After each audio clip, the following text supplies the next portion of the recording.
8. दोपहर 3 बजे मैं फोन पर गॉसिप करती सुनीता आंटी और बेसुध सोते अथर्व को रूम में छोड़ कैंटीन जाने लगा। रास्ते में जनरल ओपीडी थी। ओपीडी में मुझे वो सेम पुलिस वाला दिखाई दिया जो अथर्व से सवाल जवाब करने आया था। मैं समझ गया कि इस बेचारे की ये रोज की ड्यूटी है। तभी मेरी नजर एक लड़की पर पड़ी। ओ भैंस की आंख, ये तो सुहानी है। मैं जल्दी से उसके पास पहुंचा तो देखा वो एक स्ट्रेचर पर लेटी थी। उसकी दोनों कोहनियों से थोड़ा थोड़ा खून बह रहा था, पर वो होश में थी। उसके साथ वाले स्ट्रेचर पर एक खत्म होता हुआ प्राणी फैला था। वो बेहोश था। अरे क्या हुआ तुझे? ये मेकअप कहां से करवाई? जवाब असिस्टेंट सब इंस्पेक्टर ने दिया। यह चोरा इस चोरी का मोबाइल झपट के भाग रहा से वही दबोचने के चक्कर में दोनों ही गाड़ी त्याग के मर बैठे। मैंने एसआई की तरफ देखा, फिर सुहानी से सवाल किया, कौन सा वाला मोबाइल ले गया था? दोनों। पहले पिंकी वाला ले गया, फिर मेरा भी छीन लिया। मुझसे पहले पुलिस वाला चौंक गया। हवलदार ने जैसे तैसे हंसी रोकी। है? इतना बड़ा टॉम क्रूज हो रहा है ये? 1.5 पसली तो है ना इसके शरीर में? फिर हवलदार महेंद्र ने लड़के की डंडा कोचा। ओ सुकड़ी के, उठ जा, नौटंकी ना कर। अपने वजन से ज्यादा भारी फोन चुराएगा तो यही होगा तेरे साथ। चल उठ जल्दी। मुझे हवलदार का ये एक्शन थोड़ा इनह्यूमन लगा। भले ही चोर सही, पर इंसान तो है ना बेचारा। इसकी होगी कोई मजबूरी जो एक फोन से पूरी नहीं हो सकती। आप ऐसे मत कोचो उसको। वो सो नहीं रहा, बेहोश है बेचारा। अभी डॉक्टर आएंगे। तू कौन है भाई? मामा लगे तू इसका? या महेंद्र, इस चोरे का बड़ा दूध टपक रहा है। 2 लाठी इसके भी धर। अरे नहीं, मेरे क्यों? मैंने क्या किया? मैं तो लड़की का दोस्त हूँ। ये लड़की जो एक ही दिन में एक ही चोर से 2 फोन छिनवा के आई है। तब तक महेंद्र ने लाठी मार दी। मैंने आंखें मींच ली। आई आई आई आई आई आई। पर थैंक गॉड उसने मेरे नहीं, उस लड़के के लाठी मारी थी। मुझे लगा पुलिस उस पर अत्याचार कर रही है, पर नहीं। दूसरा डंडा पड़ते ही चोर खुद ही चिल्ला उठा। नहीं साहब, गलती हो गई। कसम से कह रही हूँ, मुझे लगा मेरी बहन है। मैं तो बोला भी था दीदी डर गई, पर महेंद्र ने एक और लाठी चढ़ दी। मारो मत साहब, मारो मत। चोर चुप हुआ तो सुहानी ने हम तीनों को पूरी कहानी बताई। पुलिस को यह भी बताया कि 2 में से एक फोन उसकी दोस्त का है और उसे वापस करना है। फिर वो पुलिस वाले से बोली, अंकल, मुझे लगता है पतलू भैया ने इसको इशारा किया था मेरा फोन चुराने के लिए, वरना ये मेरी स्कूटी के पास ही खड़ा वेट क्यों कर रहा था? क्यों सीधी सादी स्टोरी को कॉन्स्पिरेसी थ्योरी बना रही है? नहीं अंकल, सच में। तभी उन्होंने 500 का डिस्काउंट भी दिया मुझे। रघुवीर चोर की तरफ घूमा। क्यों रे, तुझे टिप दी किसी ने? नहीं साहब, मुझे तो बस 2 फोन एक ही हाथ में दिखे। तो तूने सोची खींच लो एक। महेंद्र ने एक और लठ चढ़ दिया। देख चोरी, तुझे फोन चाहिए या केस करेगी? इससे पहले कि सुहानी कुछ बोलती, मैं बोल पड़ा, फोन चाहिए, केस नहीं करना। पहले ही बेचारा टूट फूट गया है, जेल जाकर और बर्बाद हो जाएगा। थैंक यू भाई जी, थैंक यू। तुम्हारी जोड़ी बनी रहे दीदी के साथ। ये लो फोन। चोर ने पैंट के अंदर की एक चोर पॉकेट से 2 मोबाइल निकाले। मुझे हंसी आ गई। सुहानी वाला फोन तो ठीक था, पर पिंकी वाले मोबाइल की स्क्रीन टूटी हुई थी।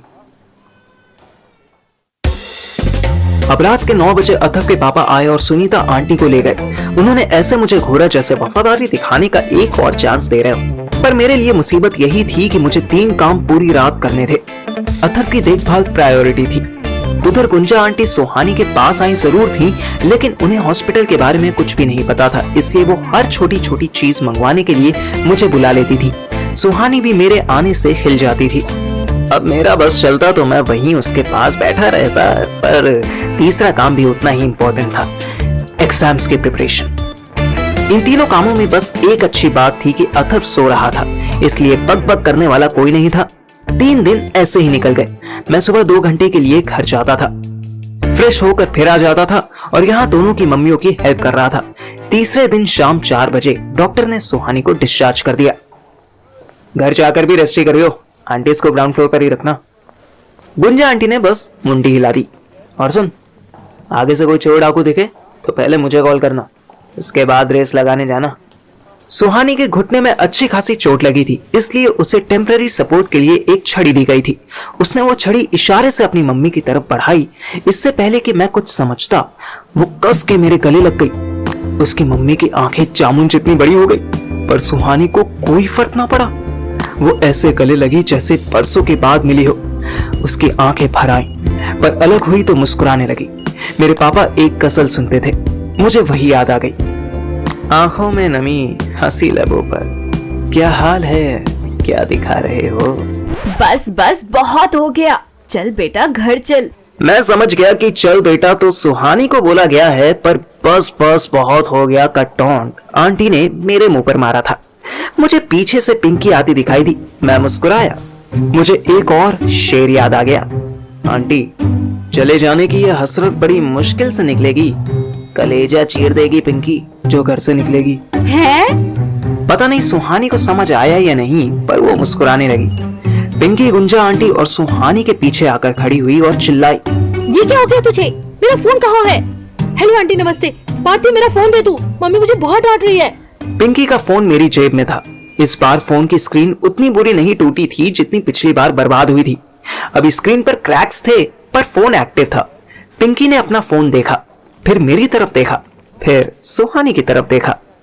सुन, अब इससे पहले कि तू फिर डांटना शुरू कर दे, पूरी बात जान ले।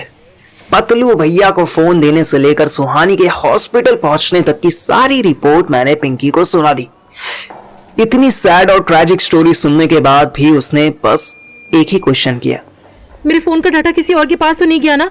नहीं, जो इसमें है वो अब किसी भी फोन या पेन ड्राइव में नहीं है। मैंने साफ झूठ बोला। Thank you so much. अपनी शक्ल मत दिखाना अब तुम दोनों कभी। गुंजा आंटी बस इधर उधर मुंह ताकती रही कि ये क्या बात हो रही है। सुहानी तो अपने घर चली गई। सुनीता आंटी को भी कुछ काम था, वो भी खिसक ली। शाम 6 बजे मैं अथर्व के रूम में बैठा था। वो अभी तक बेहोश था। डॉक्टर श्रुति भी कुछ क्लियर नहीं कर रही थी कि इसको एक्चुअली हुआ क्या था। तभी मुझे फुटमार्क्स दिखे। मैं तुरंत हॉस्पिटल रिसेप्शन पर पहुंचा। वहां एक 40-45 साल की मोटी आंटी बैठी हुई थी। वो शक्ल से ही खड़ूस लग रही थी। डॉक्टर्स इन्हें सिस्टर एनी कह के बुलाते थे। Hello any aunty. मैं आंटी किसको बोला? वो मैं तो बस क्या मैं तो बस आंटी लग रही हूँ मैं? नहीं, गलती हो गई सिस्टर। अब जो काम की बात है वो बोलूं? हाँ बोलो। अथर्व शर्मा रूम NC2 में एडमिट है। 3 दिन पहले कोई लेट नाइट उससे मिलने आया था। उसके बाद से उसकी तबीयत। एनी ने मेरी पूरी बात सुनी भी नहीं और अपना पल्ला झाड़ दिया। इधर इतने लोग आते हैं, इतने जाते हैं, कहाँ तक ध्यान रखूं मैं? अरे पर सेम टाइम पर मुझे डॉक्टर श्रुति अपने ऑफिस की तरफ जाती दिखाई दी। मैं उनके पीछे हो लिया। मैम, डॉक्टर मैम, श्रुति चिल्लाते ही सब मुझे ही मुड़कर देखने लगे। डॉक्टर श्रुति ने भी देखा और इशारे से ऑफिस आने के लिए कहा। हम दोनों जैसे ही ऑफिस में घुसे, वो चिल्ला पड़ी, तुम्हें बेसिक मैनर्स नहीं है पार्थिव? था, फिलहाल सस्पेंडेड है। आप काम की बात सुनिए। अथर्व के रूम में राइट साइड पर जहां बेड की तरफ बहुत थोड़ा सा गैप है, वहां पिछले 3 दिन से फुटप्रिंट्स है, जबकि उस तरफ तो कोई नहीं जाता। क्या मतलब? रूम की सफाई नहीं हो रही क्या? सफाई तो रोज होती है, बस सफाई वाला आगे आगे ही पोछा मार के चले जाता है।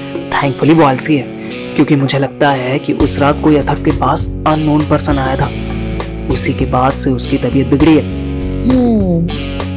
अगर कुछ गड़बड़ हुई है तो CCTV से चेक की जा सकती है। और मैं अलर्ट हो गया।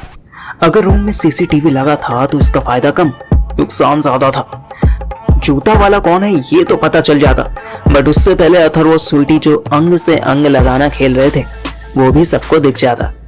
बट अथर्व से पहले जो पेशेंट था वो मैरिड था, उसकी वाइफ ही उसकी केयर गिवर थी। सो उसने एक रात चुपचाप CCTV की वायर काट दी। And I am not sure कि वो अभी तक फिक्स की गई है या नहीं। नो इशू, वैसे भी इतनी रात को रूम में अंधेरा ही होता है। आप रूम के बाहर जो कैमरा लगा है उसको देखने का इंतजाम करवा दो। डॉक्टर श्रुति के लिए ये काम बहुत आसान था। एग्जैक्ट डेट और एक्सपेक्टेड टाइम डालने के बाद हमने 15 मिनट में ही उस आदमी को ढूंढ लिया। वो कोई 6 फीट से भी लंबा था, शक्ल से ही खतरनाक दिखता था। उसने एक लुक कैमरा की तरफ भी दिया था। You were right, Parthiv. But ये है कौन? कैसे पता चलेगा?